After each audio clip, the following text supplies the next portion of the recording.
Mickey Arthur, Derbyshire's head of cricket, having signed a new deal which takes him to the end of the 2026 season, and a great friend of this program and a sometime commentator as well for talkSPORT. Mickey, many thanks. Tell us about your decision to renew. I know that you're in love with Derbyshire. Yeah, look, I really enjoy the everything about county cricket. I love the county. We started a project 3 years ago, and we sort of halfway through that project now, Manners, and it's allowed me to get a dressing room of players now that I've signed. So every player in that dressing room is a signing of that we've made since I've been here. So I kind of have a real ownership now within that dressing room, and I'm so keen to see it through because we've got a very talented young squad, with some nice homegrown players, which really excites me. How was the winter, Mickey? Because you've not spent many winters in this cold as what England has been. I mean, right, yeah, look, the one thing I do is in my contract, I'm allowed a couple of franchise tournaments a year. So I went to Dallas for one. I went to Guyana for one, and I did the BPL. So what that did do was it split the winter in half for me just a little bit, which was great. It was good to spend some time here. I've got to be honest. Again, our players worked through the winter, so it was good to be here a little bit for that. But I did like getting out of the cold as well when those tournaments came about. Yeah, me and Manners had a nice little trip to New Zealand and a short stint in India, which just broke the freezing cold up for me anyway. That was what it was. But you mentioned franchise, Mickey. You've gone with the Northern Superchargers, and you've got me best mate as a coach. How's it working with Andrew? It's been fantastic so far, Harmy. It really has. He's full of energy. It's fantastic. I've loved every minute of working with him so far, and I just hope that that the energy translates into performance because we've got a really good thing going. And I'm loving everything that Andrew's bringing to his role. Slightly bigger picture, Mickey. The sale of the 100. I can't Yes. remember how much it was, but 500 million, 800 million.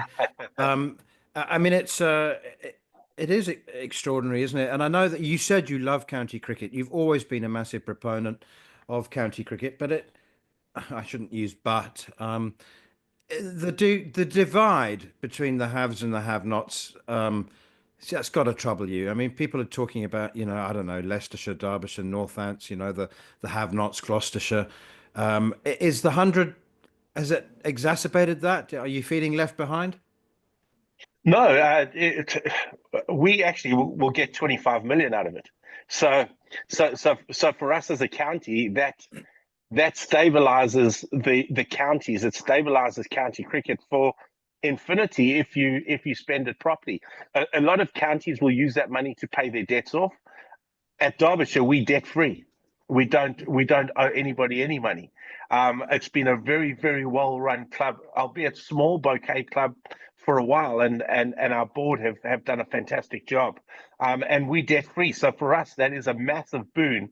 And it'll be the survival of county cricket for infinity. So that sale was excellent. Yeah, we hope it's going to be, and I hope you're right. I hope. I mean, I'm not being skeptical of the 100 as such. I've just been skeptical of format. I think what I like is the best playing against the best, and this deal was to preserve cricket going forward for the midterm future. I'm not sure about the long term future, but I think the midterm future of producing players. And you said there you've produced a hell of a lot of homegrown players. Me and Manners have been talking, and you've worked in competitions around the world. My big bugbear about the 100 is what have we produced? Because I see India being the best team in the world at this moment in time, and they're a byproduct of what the IPL has given them. I'm worried that the 100's not giving us them young players, and it's largely down to the format. Are you going to enjoy the format with a man who's done franchise cricket around the world? It's different. I've got a feeling that format will revert to T20 in a couple of years' time anyway. I ultimately think that will happen.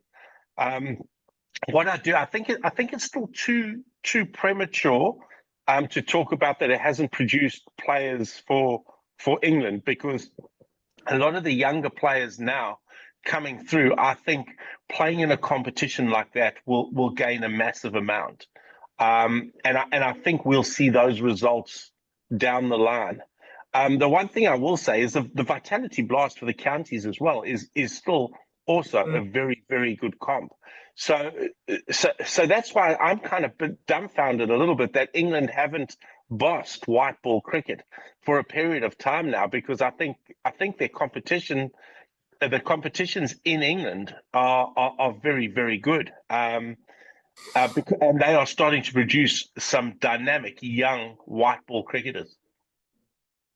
Mickey, what about international cricket then? The very wide-ranging question, but the future of bilateral cricket. Michael Atherton wrote a fascinating article in the Times just recently about the law of diminishing returns with ICC events. We've had 3 World Cups or Champions trophies in the last 18 months. Are they losing their appeal? Is it all just about making money? Any other thoughts about Test cricket? You're the eternal optimist. That's why we get you on. You put a smile on our face.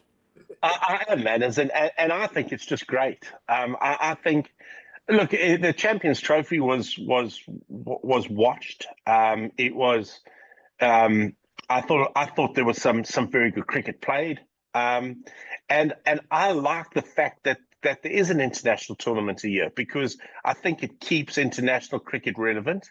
Bilateral cricket, you'll see a lot of teams preparing themselves in bilateral tournaments for the ICC events, which I haven't got too much issue with, as long as international cricket is still regarded as the pinnacle.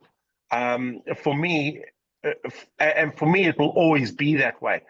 The young kids now, whether it remains the same with them, I'm not sure, and it'll be disappointing if it's not. Test cricket is still incredible.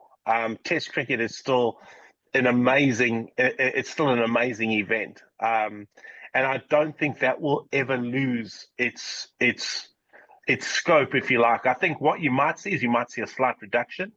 It might become.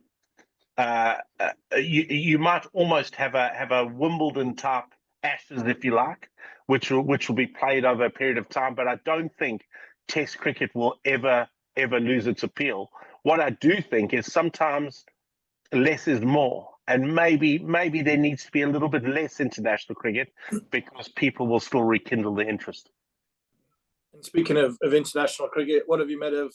Because you've got, a huge close affection to Pakistan. What Aqib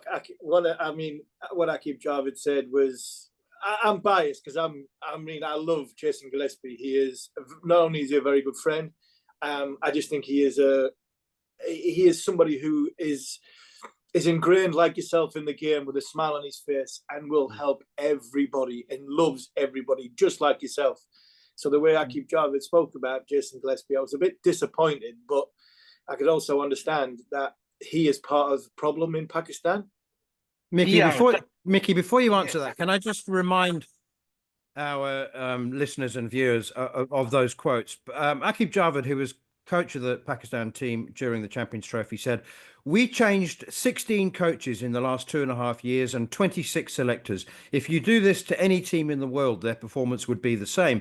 To which Jason Gillespie, your successor as coach, said, "This is hilarious. Aqib was clearly undermining Gary and I behind the scenes," that's Gary Kirsten, "campaigning to be the coach in all formats. He is a clown."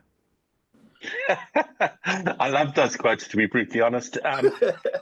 Jason Gillespie, he's a wonderful coach. He's a wonderful man. Pakistan cricket just continually shoots itself in the foot. It's its own worst enemy. There's so many good players. They've got the resources now.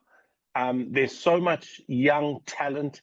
They have an incredible skill, and yet everything is just still so chaotic. And it's really disappointing to see. I thought when they'd signed Gillespie and Kirsten, they'd gone down exactly the right route. They'd got some really good players, because ultimately it's the players that lose out. I thought they'd signed some very good coaches who were going to take them forward, but then that machine just works in Pakistan. It just keeps undermining, and it's there's agendas driven in the media. It's a jungle out there sometimes, and I felt desperately sorry for Gary and Jason, and there's no doubt that in my mind, I think they were undermined, and that's very, very disappointing, because it's to the detriment of the players and ultimately to the detriment of Pakistan cricket. Finally, Mickey, can we bring it back to Derbyshire? And because you did say when you were first appointed that it would be a 3 to 5 year project, and I think you're almost there now. But you've overhauled the engine. You've given the team a super service. You haven't had the results that you've wanted over the last 2-3 years. Are you confident? What's your message to Derbyshire members and fans and supporters for this summer? And if you've got lots of sweaters to play county championship in April. Look, I'm incredibly passionate about this county. I mean, I'm incredibly passionate about what we're trying to do here together to bring sustained success to this county. I think we've assembled a squad that's going to be very close to giving us what we want in terms of success, and all success is relative. I said to the players the other day, we've got to finish 11th. We finish 11th, it gives us promotion. There's 10 teams in Division 1. We've been very close in white ball cricket over the 3 years. So we haven't battled. Where we've battled white ball cricket, we're very, very competitive, and we've had a quarterfinal and we've had 2 other campaigns where we've missed out on net run rate. So we're very, very close in that regard. The thing for me is red ball. Red ball cricket we've got to get right. We were very, very average with red ball cricket last year. But I believe these guys are a year older, a year wiser, a year more skilled, and we're going to get some very good output out of all our players. And I think we've signed really well in terms of our overseas players. So I'm really looking forward to what they can bring to our setup. And I'm confident. As you say, I'm the eternal optimist. I don't think we're going to lose a game this year. Mick, just finally from me, I mean, that's the key in it, overseas players. I mean, the teams I played in, the successful teams I played in at Durham, my first overseas captain was David Boone. I couldn't speak to him for 3 months. So just so in awe of him. I was 17 years old. But then your likes of Shivnarine Chandapal and people like that came in. They make a difference, because I looked around the room when Shiv went out to bat, all my young players that were just watching in awe of what this great player done. Yeah, and you've got some good ones, haven't you? Yeah, we have got some good ones. Now, like I could get us some ultra incredible overseas, but we've got to work within our budgets, and our budgets are not the same as what the big counties are, and I'm very realistic about that. Caleb Jewell from Australia and Blair Tickner, I think we've got some very, very good overseas players. We might have a little surprise in the 2020s coming up as well. We might have another guy coming in who can give us some great impact as well. So I'm very, very comfortable that we've signed well within our budgets, and I know that if we put it all together, we'll be there and thereabouts again this year, and that's all I ask. I ask our players to leave everything out on the field. I want us to be the hardest working squad in the competition, and I think results then start taking care of themselves.